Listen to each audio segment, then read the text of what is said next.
My uncle changed the locks of the house I inherited. He begged me to take it back when he found out how much it cost to own it.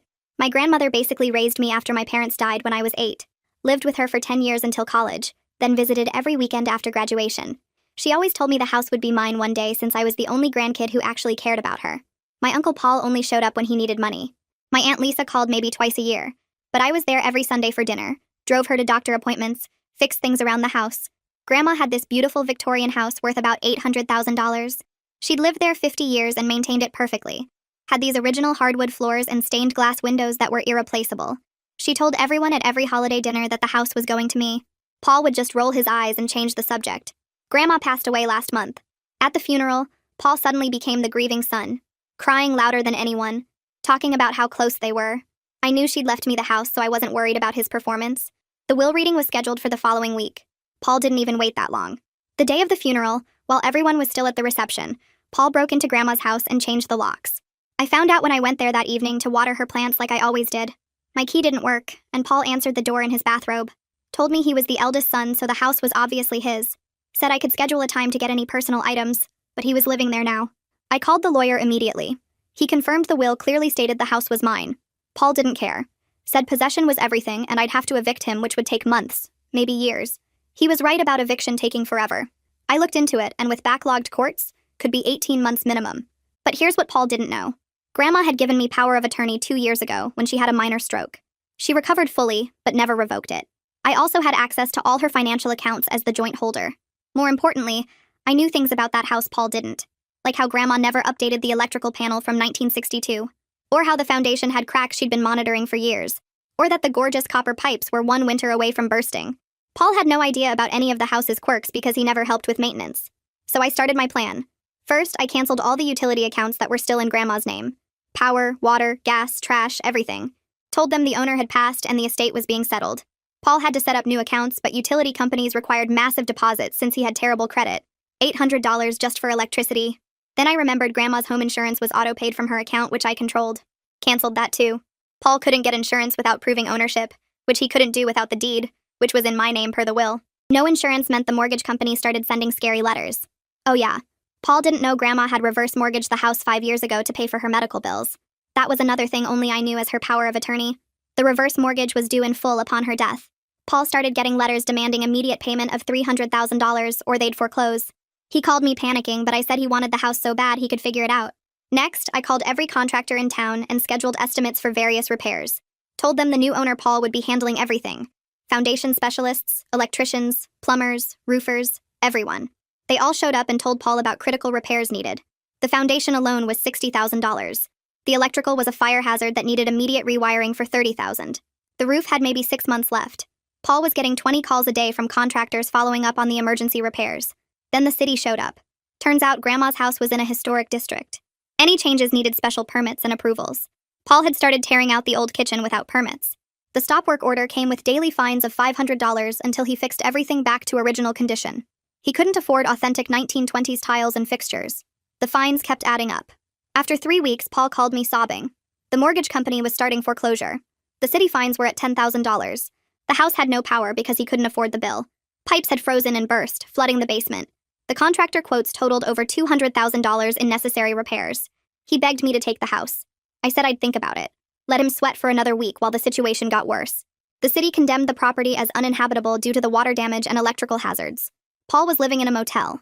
Finally, I offered to take the house off his hands if he signed a statement acknowledging he'd stolen it from me initially and would pay me $50,000 in damages.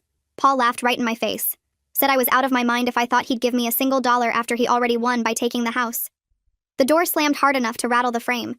I stood there on the porch listening to him stomp around inside. Then his voice got louder. He was calling someone, probably his lawyer, and I could hear him through the door talking about my ridiculous demands. I walked back to my car feeling this weird mix of anger and satisfaction. He had no idea what was coming.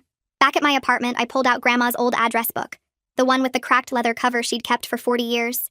Found Hattie Montgomery's name under the lawyer section. Grandma had used her for some property dispute years ago and always spoke highly of her. I called the number and got lucky when Hattie answered personally instead of some receptionist. Explained the whole situation while she listened without interrupting. When I finished, she asked me to come to her office that afternoon with all my documentation. Hattie's office was in one of those old downtown buildings with creaky floors and tall windows. She was maybe 60 with gray hair pulled back tight and these sharp eyes that missed nothing. I spread out everything on her desk. The power of attorney paperwork, the joint account statements, the will that clearly stated the house was mine, Paul's texts admitting he changed the locks. She went through each document carefully, making notes on a yellow legal pad. After 20 minutes, she looked up and smiled. Told me we had multiple ways to make Paul's life extremely difficult until he gave up. Said the key was applying pressure from every possible direction at once so he couldn't catch his breath. I liked her immediately. Hattie filed an emergency motion for immediate possession the next morning. Based everything on the will and Paul's illegal entry.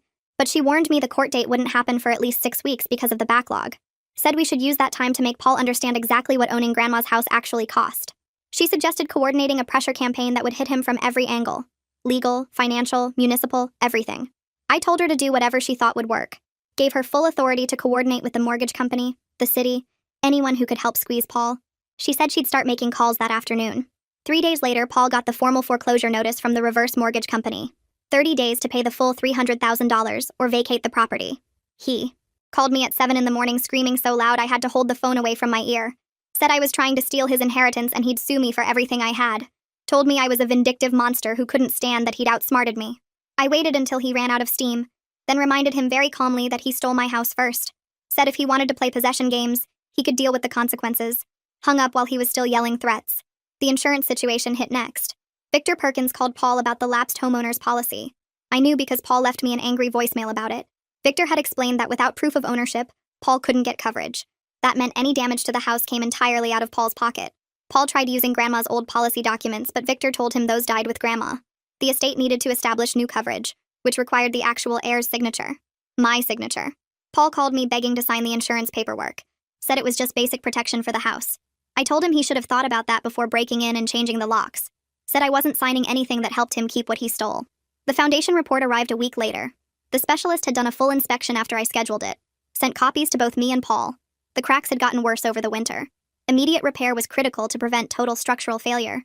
Cost estimate was now over $100,000, up from the $60,000 Grandma had been quoted. Paul called me that night sounding scared instead of angry. Asked if Grandma knew about the foundation problems. I told him yes. She'd been monitoring them for 3 years. Said she planned to fix everything this spring before she got sick. He asked why she didn't do it sooner, and I explained she was saving up the money because she didn't want to take out another loan. He got quiet for a long time, then asked if I'd help pay for the repairs. I laughed and hung up. The electrical situation got worse fast. Paul had been running space heaters after I canceled the gas service. The old 1962 panel couldn't handle the load. An electrical inspector showed up after neighbors reported burning smells. Condemned the panel as an immediate fire hazard. Now Paul faced a mandatory $30,000 rewiring job before the city would let anyone live there. The inspector red-tagged the house. Paul had to move out immediately. I drove by that evening and saw him loading boxes into his car. He was staying at some cheap motel off the highway. Burning through what little savings he had on the room, the utility deposits, all the contractor estimates piling up. I didn't feel bad for him at all. Frances Livingston from the Historic District Office showed up next. Neighbors had reported construction noise and she came for a surprise inspection. Found Paul's demolished kitchen with the original 1920s tiles smashed up and sitting in garbage bags. Those tiles were irreplaceable. Grandma had loved that kitchen. Frances issued a stop work order right there. $500 in daily fines until Paul restored everything to period-appropriate condition. The materials alone would cost $20,000, assuming he could even find authentic tiles from that era. Paul called me crying about the fines. Said he was just trying to update the kitchen to make the house more sellable. I told him he should have gotten permits first. Said ignorance wasn't an excuse when you were destroying historic property. The burst pipes happened during a cold snap. I'd canceled the power weeks ago and Paul couldn't afford to get it turned back on after the deposit. The house had no heat. The copper pipes froze solid, then burst when temperatures rose. 3 feet of water flooded the basement before Paul even noticed. He'd been at the motel and only checked on the house every few days. By the time he found it, Grandma's stored furniture was ruined. Her photo albums destroyed. All those pictures from when I was little, from when my parents were alive. The water sat for almost a week, creating this massive mold problem. Another $20,000 to fix.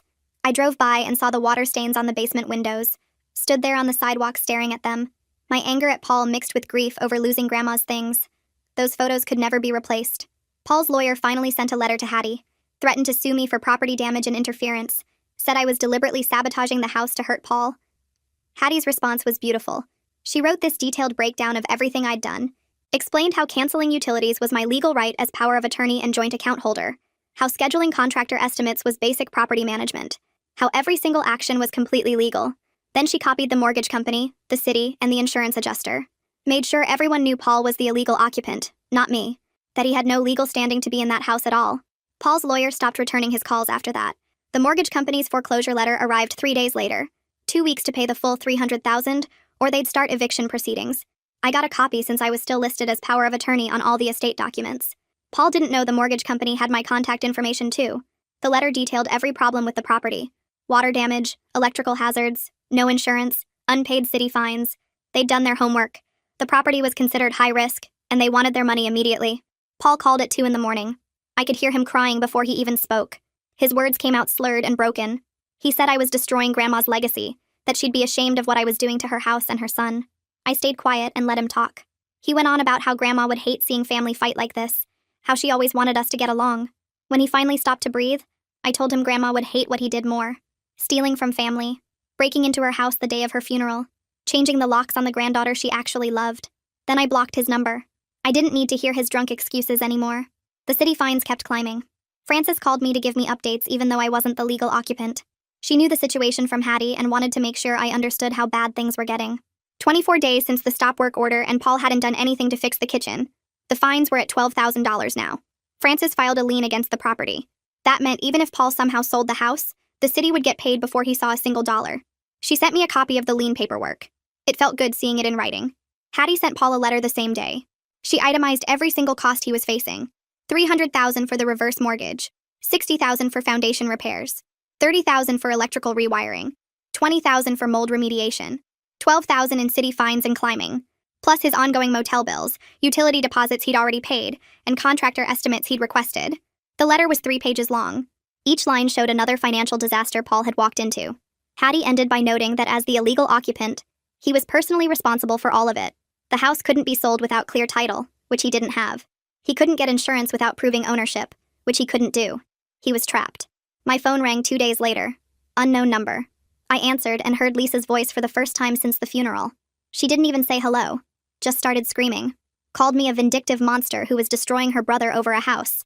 Said I should be ashamed of weaponizing Grandma's trust in me, using the power of attorney to hurt family. I waited until she took a breath, then told her Paul literally broke into the house and stole it. He changed the locks while everyone was at the funeral reception. He refused to leave when the will clearly stated the house was mine. Lisa didn't care about any of that. She said he was family and I was being cruel by not just sharing it. We could sell the house and split the money. Why did I have to make everything so difficult? That's when I understood. She'd always seen me as less than her blood relatives. Didn't matter that Grandma raised me for 10 years. Didn't matter that I was there every Sunday while Lisa called twice a year. In her mind, I was just the granddaughter. Paul was her brother. Real family. Blood family. I told her if she cared so much about Paul, she could pay his bills. Then I hung up. Paul tried to list the house for sale the next week. I found out when a real estate agent called me asking about the property. She'd done a title search and found the will situation. Asked if I was aware someone was trying to sell a house I legally owned. I told her the whole story. She apologized for bothering me and said she'd already told Paul she couldn't help him. No agent would touch a property without clear title. It was too risky. Could open them up to lawsuits. Hattie heard about it through her network and immediately filed a cease and desist order. Sent it to every real estate office in the county. Made it clear that any attempt to sell the property would result in legal action. Paul's lawyer stopped returning his calls after that. Even his own attorney knew the case was hopeless. Paul had no legal standing. No way to prove ownership. No way to sell. No way to get insurance. No way to stop the bleeding. The motel manager called me on a Thursday afternoon. Nice woman named Carol. She said Paul was 3 days behind on his bill and his credit cards were maxed out. She'd tried calling him, but he wasn't answering. Asked if I'd be willing to pay his balance so she didn't have to evict him. I told her I wasn't responsible for Paul's debts. He was a grown man who made his own choices. Carol sighed and said she understood, but she'd have to kick him out tomorrow morning if he didn't pay. I thanked her for calling and hung up. Part of me felt bad. Paul was about to be homeless while claiming to own an $800,000 house. But he'd brought all of this on himself. Every single bit of it. Paul showed up at my apartment at 6 the next morning. I heard pounding on my door and looked through the peephole. He looked terrible. Dark circles under his eyes. Unshaven. Clothes wrinkled like he'd slept in them. I opened the door and he practically fell inside. Started begging immediately. Said he couldn't handle the financial pressure anymore. The city was threatening to arrest him for the unpaid fines. The mortgage company was starting foreclosure. He had nowhere to live. His credit was destroyed. He needed me to take the house back. I crossed my arms and looked at him. Told him my offer still stood. Sign a confession acknowledging he stole the house. Pay me $50,000 for damages and legal fees. Then I'd take over the property and all its problems. Otherwise, he could figure it out himself. Paul argued he didn't have $50,000, asked if I'd accept $20,000 instead. I shook my head. Told him the number would actually go up by $5,000 every week he delayed. My legal fees kept growing. Hattie was billing me for all the work she was doing. The longer this dragged on, the more it would cost him. Paul's face went pale. He asked where he was supposed to get that kind of money. I suggested he ask Lisa since she was so concerned about family helping each other. He left without another word. Lisa called me that evening. Her voice was cold and controlled. Said she'd loan Paul $30,000 if I reduced my demand. I told her no. Told her Paul needed to face real consequences for what he did. She argued with me for 20 minutes, but I held firm. Finally, she said she'd talk to Hattie directly. I gave her Hattie's number and hung up. Hattie called me an hour later. Said Lisa was willing to go up to $45,000 if Paul signed the confession and a promissory note for the remaining $5,000 payable over 12 months. I didn't want to accept. Wanted Paul to pay the full amount. But Hattie reminded me that getting $45,000 now was better than fighting for months and maybe getting nothing. I agreed, but made it clear I wanted this finished. We met at Hattie's office on Monday morning. Paul sat across from me looking defeated. Lisa sat next to him glaring at me like I was the villain in all this. Hattie had the papers ready. A confession statement where Paul admitted he illegally occupied the house I inherited and changed the locks without authority. A promissory note for $45,000 from Lisa. A payment plan for the remaining $5,000 over 12 months. Paul signed everything without looking at me once. His hands shook as he wrote his name. Lisa wrote a check for $45,000 and slid it across the table. She stared at me the whole time with pure hatred in her eyes. I felt nothing except exhaustion. Just wanted this nightmare to end. I took the house keys from Paul and drove straight to Grandma's house. First time I'd been inside in 6 weeks. The front door stuck when I tried to open it. Inside smelled like mold and something else I couldn't identify. Desperation, maybe. The living room looked mostly okay, but the kitchen was destroyed. Paul had ripped out half the cabinets and left them in pieces on the floor. The original tiles Grandma loved were smashed and thrown in garbage bags. I walked down to the basement and saw the water damage. Brown stains on the walls, warped floorboards. Grandma's furniture ruined. I found some of her photo albums in a soggy pile. The pictures were destroyed. All those memories from when I was little, from when my parents were alive. Gone. I went back upstairs and sat in Grandma's favorite chair in the living room, the one she'd sit in every Sunday when I came for dinner. I sat there and cried for everything that was lost. Not just the physical damage to the house, but the family relationships that would never be repaired, the trust that was broken, the grandmother who wasn't here to see any of this. I cried until I had nothing left. I drove back to Grandma's house the next day with Hattie to start the insurance paperwork.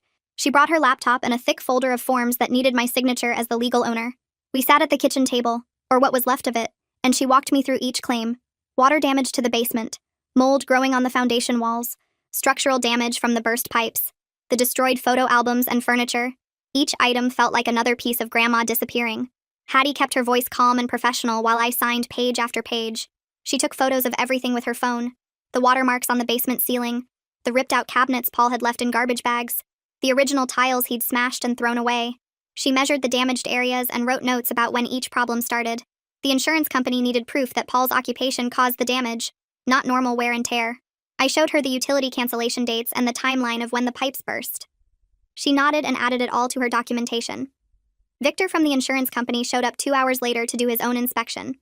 He was older, maybe 60, with reading glasses hanging from a chain around his neck.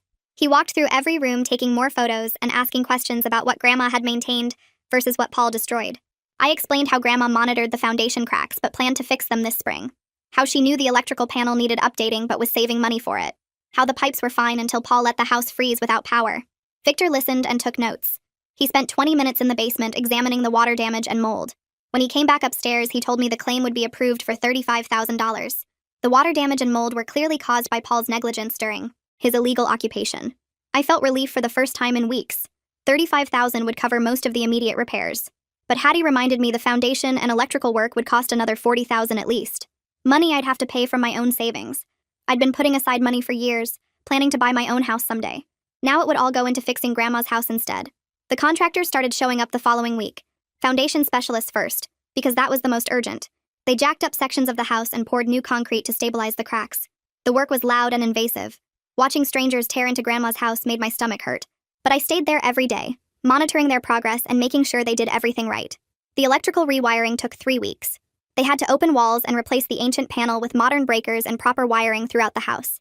I found old newspapers from 1962 stuffed in the walls as insulation.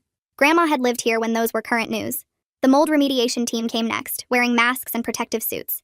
They sealed off the basement and ran huge fans and dehumidifiers for days. The smell slowly changed from musty decay to chemical cleaners. They replaced all the damaged drywall and treated everything with anti-mold solutions. I threw away most of Grandma's ruined furniture. The couch where she used to read. The coffee table I'd done homework on as a kid. All of it too damaged to save. Last came the kitchen reconstruction. This took the longest because I insisted on period-appropriate materials. I found a historic preservation supplier 3 hours away who sold authentic 1920s tiles and fixtures. Cost twice as much as modern replacements, but I didn't care. Grandma had loved that kitchen. I wasn't going to let Paul's destruction erase it completely. The contractor rebuilt the cabinets using photos I had from family dinners. Matched the wood stain as close as possible. Installed the vintage tiles in the same pattern Grandma had maintained for 50 years. 4 months after I took the house back, the last contractor finally left. I walked through every room checking their work. The house looked beautiful again. Better than it had in years, actually. All the deferred maintenance Grandma couldn't afford was finally fixed. But it had cost me everything in my savings account. $42,000 of my own money on top of the insurance payout. I was broke and exhausted. A thick envelope arrived from Lisa's lawyer 2 weeks later. I recognized the firm's name on the return address. Inside was a single-page letter on official letterhead. Lisa and Paul were cutting off all contact with me effective immediately. They considered me dead to the family for my cruel treatment of a grieving son. The letter used phrases like emotional abuse and vindictive behavior. Said I'd weaponized Grandma's trust to punish Paul for being the rightful heir. I read it twice, then filed it in the folder with all the other legal documents. Part of me wanted to be angry, to call Lisa and remind her that Paul literally broke into the house and stole it, that everything I did was protecting what Grandma left me. But mostly I just felt tired. I'd traded my entire extended family for this house. Paul and Lisa would never speak to me again. Their kids, my cousins, would grow up thinking I was the villain who destroyed their family. I sat in Grandma's living room wondering if she would think it was worth it. She'd always valued loyalty and truth over blood relations. Told me family was about who showed up, not who shared DNA. I'd shown up every Sunday for 10 years. Paul showed up when he needed money. Maybe she would understand why I fought so hard. Or maybe she would have wanted me to find a way that didn't burn every bridge. I'd never know. 6 months after Grandma died, I finally moved into the house. Packed up my apartment and loaded everything into a rental truck. The house was legally mine now, with my name on the deed and all the utilities transferred. Every repair finished, every bill paid. I spent the first night in my childhood bedroom, the same room I'd slept in from age 8 to 18. The floorboards still creaked in the same spots. The window still stuck when you tried to open it. The closet door still didn't quite close all the way. I lay in bed listening to the house settle around me. All those familiar sounds I'd grown up with. Grandma's presence was everywhere. In the stained glass windows she'd cleaned every spring. In the hardwood floors she'd maintained so carefully. In the kitchen where we'd had Sunday dinners for years. I'd protected her legacy. Fought for what she wanted me to have. But the victory felt hollow. I'd spent months being calculating and cold, weaponizing my knowledge against Paul, watching him suffer and not feeling sorry about it. I'd won the house but lost myself a little in the process. I went out to the front porch where Grandma and I used to sit after dinner. The same wicker chairs were still there. I sat in her spot and looked out at the street. Decided that protecting what was mine had been worth the cost. Grandma raised me to stand up for myself and not let people take advantage. Paul tried to steal my inheritance and I stopped him. Maybe there was a better way that wouldn't have required destroying family relationships. Maybe I could have been less ruthless about it. But sitting here in the house she wanted me to have, I knew I'd do it all again. Some nights I still wondered if I'd become someone Grandma wouldn't recognize. Someone willing to hurt others to protect what was theirs. But then I remembered Paul answering the door in his bathrobe, telling me to schedule a time to get my personal items. Remembered him laughing when I first demanded he leave. He made his choice. I just made sure he paid for it.